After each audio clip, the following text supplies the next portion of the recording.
समीचीन विकल्पों का सम्यक समाधान। सुनिए परम पूज्य श्रमण श्री सुप्रभ सागर जी महाराज के मुखारबिंद से YouTube चैनल सुप्रभ उवाच पर शुभाशीष परम पूज्य श्रमणाचार्य 108 श्री विशुद्ध सागर जी महाराज। सानिध्य श्रमण सुप्रभ सागर जी महाराज, श्रमण प्रणत सागर जी महाराज। पुणे आर्जक श्री रविंद्र जयश्री, कुमारी परिणा गहाणकर अमरावती, 100 मोक्षता राजस डोन गावकर औरंगाबाद। ओम नमः सिद्धेभ्य। नमो नमः सत्हितंकराय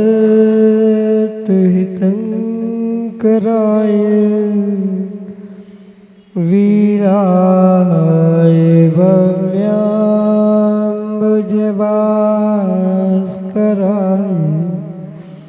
अनंतलोकाय सुरार्चिताय देवादिदेवाय नमो जिनाय देवादिदेवाय नमो जिनाय।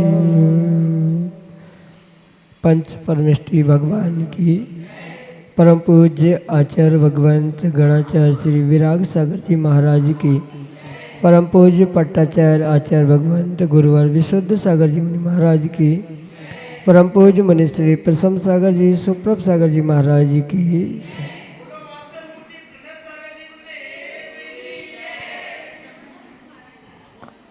समीचीन विकल्पों का सम्यक समाधान, सम्यक ज्ञान की वह अनूठी विधा इसके माध्यम से हम सभी उन अनेकानेक समीचीन विकल्पों का सम्यक रूप से समाधान प्राप्त करते हैं, जो विकल्प हमारे मन में बहुत समय से चल रहे होते हैं, लेकिन समीचीनता के अभाव में जब उनका सम्यक रूप से समाधान जब तक प्राप्त नहीं होता तो निश्चित ही वो हमारे लिए संसार का ही कारण बनते हैं।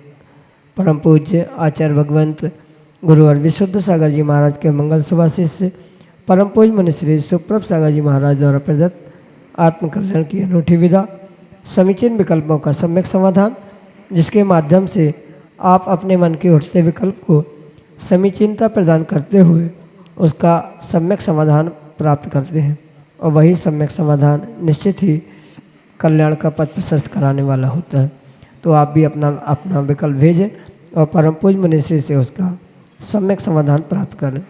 प्रारंभ करते हैं आज का सम्यक समाधान, और आज के पहले विकल्प के लिए आष्टा मध्य प्रदेश से श्रीमती चंदा जैन, डॉक्टर मगन जैन महाराज श्री के श्री चरणों में बारंबार नमोस्तु निवेदित करते हुए अपना समीचीन प्रश्न रख रहे हैं कि महाराज जी, पुण्य का क्रिया रूप त्याग और पुण्य का उदय रूप त्याग कैसे होता है?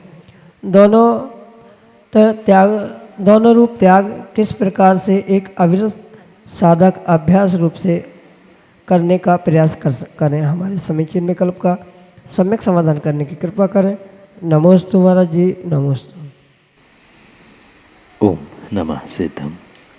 परम पूज्य आचार्य भगवान गुरुवर विशुद्ध सागर जी महाराज की, श्रमण मुनि प्रसम सागर जी महाराज की, परम पूज्य मुनि श्री सुप्रभ सागर जी महाराज की। आगम में आचार्य भगवंतों ने पुण्य अनेक प्रकार से कहे। वर्तमान में जो क्रियारूप पुण्य चल रहा है वह भी एक प्रकार का पुण्य है जो भविष्य में उदय में आएगा, और एक पुण्य वर्तमान में जो उदय में आ रहा है जिसको भूत में व्यक्ति ने किया है।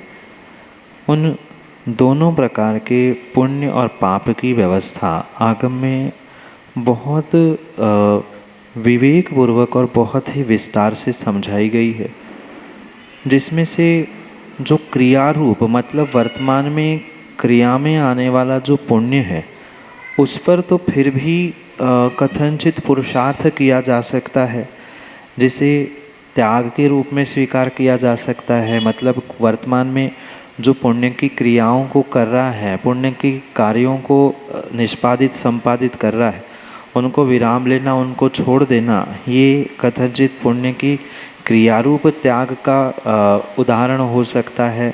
जैसे श्रेष्ठ शुभ कार्य किया जा रहा है वह कार्य नहीं करना, या उन कार्यों को करने का जो नहीं करने का संकल्प है वह पुण्य की क्रिया के त्याग में रूप कहा जा सकता है।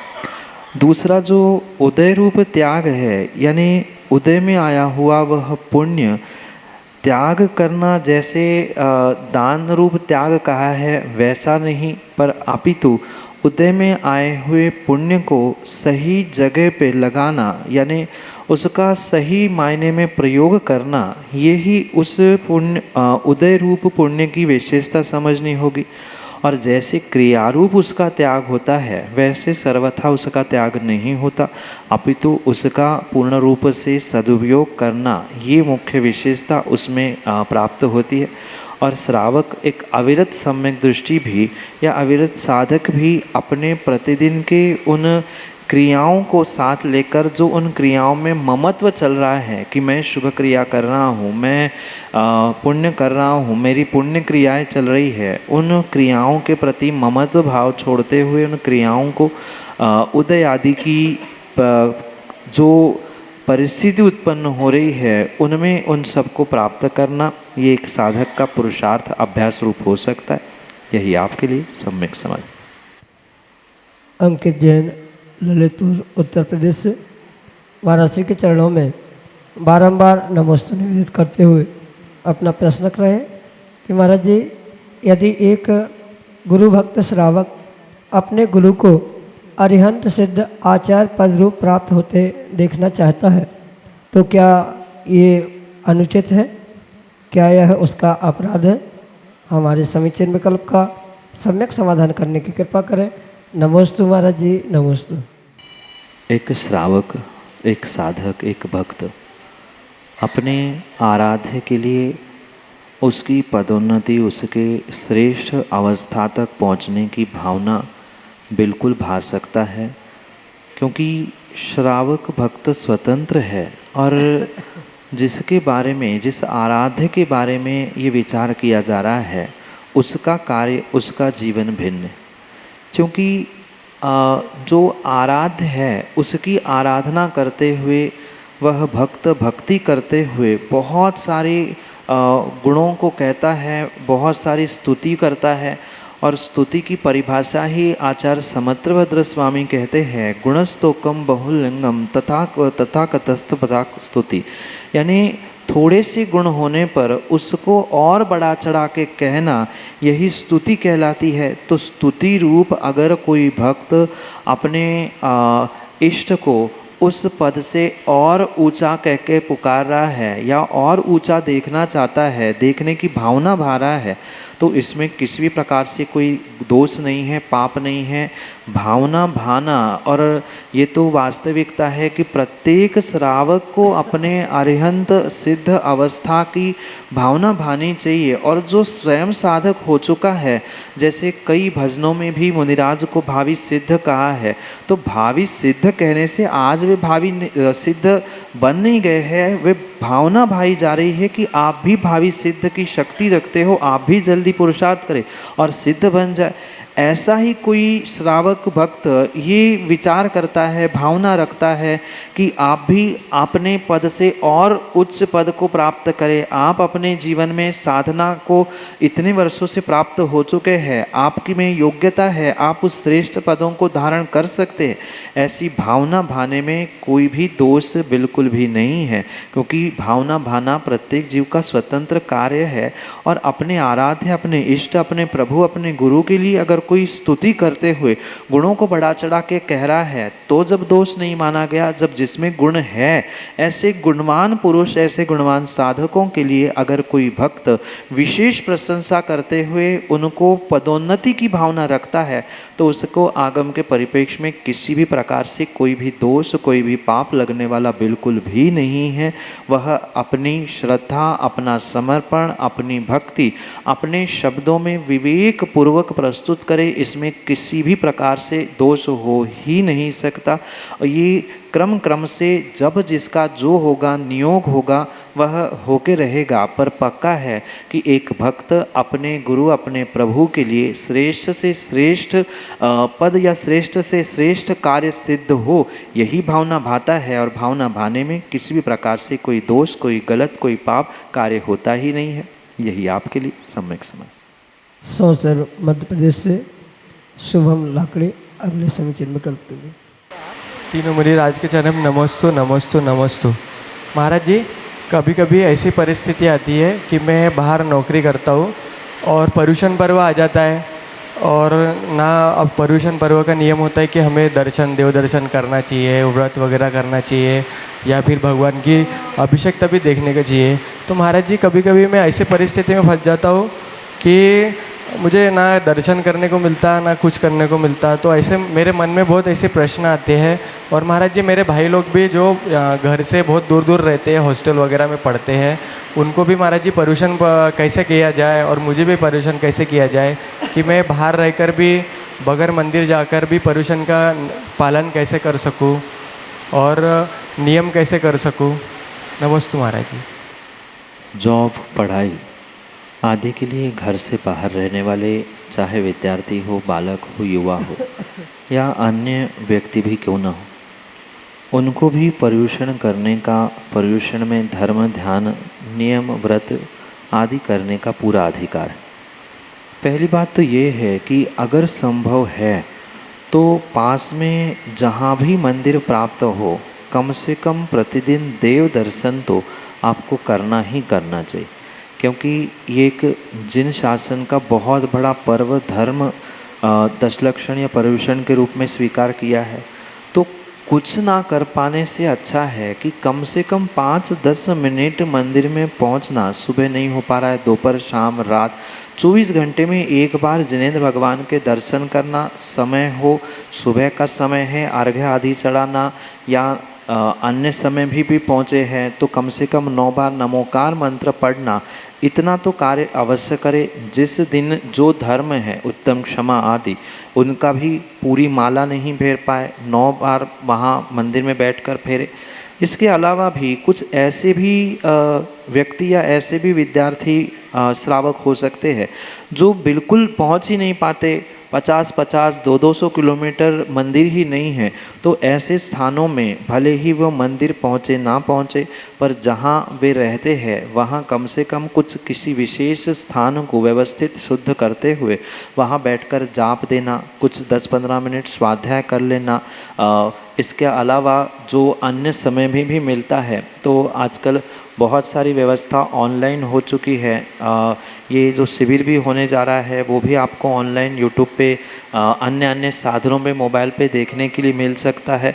तो वहाँ बैठे बैठे भी, घर बैठे भी आप बहुत सारी क्लास अटेंड कर सकते हैं। जैसे बहुत सारे प्रवचन भी यूट्यूब पे आते हैं, तो बहुत सारी क्लास भी आजकल इन दिनों में आती है, तो उनको आप अवश्य ही देख सकते हैं। जितना संभव है उतना समय धर्म ध्यान में निकालना, ये विकल्प छोड़ के अरे मैं तो बाहर रहता हूँ, क्या होगा, क्या करूँ, क्योंकि जितना विकल्प और संक्लिष्टता रहेगी उतना ही पुण्य में क्षति होती जाएगी। इसलिए ध्यान रखें कि जो हम कर सकते हैं उतना अधिक से अधिक करने का बिल्कुल प्रयास करें, जिससे हमारा धर्म ध्यान हो। नियम जरूरी नहीं है कि पूर्ण रूप से हम वैसे ही जैसे घर में रह के पालन कर सकते हैं, ऐसे ही करने की आवश्यकता नहीं है। थोड़े थोड़े आधा घंटा, 1 घंटा, 10 मिनट या जैसा संभव है वैसा नियम ले, उतना जाप, उतना पुरुषार्थ करें, तभी ये कार्य पर्युषण पर्व का आप भी दूर रहकर बहुत अच्छे तरीके से कर सकते। यही आपके लिए सम्यक समझ। देवज बाकलीवाल, मुंबई, महाराष्ट्र से एक छोटा सा बालक अगले समीचीन विकल्प के साथ। नमस्ते महाराज जी, मेरा प्रश्न ये है कि अगर नमो हरिहंतारम किसी ने बनाया ही नहीं तो एक मंत्र कैसे हुआ? बेटा, मंत्र बनाने का मतलब कहीं लिखते हुए उसका राइटिंग में मंत्र नहीं बनाया, पर ये पहले से ही पढ़ते पढ़ते पांचों परमेष्टि के स्मरण के रूप में, जहाँ नमो अरिहंताणम यानी अरिहंतों को नमस्कार, नमो सिद्धाणम सिद्धों को नमस्कार, इस प्रकार से जो पांचों परमेष्ठियों को स्मरण किया है उन स्मरण रूप नमस्कार रूप ये मंत्र बोलते बोलते ही वह पासान होता रहा, कहीं लिखा नहीं गया, किसी के द्वारा लिखा नहीं गया। इसलिए ये कहा जाता है कि कोई ने बनाया नहीं, किसी ने बनाया नहीं है। पर ये जो व्यवस्था, जैसे पंच परमेष्ठी को किसने बनाया?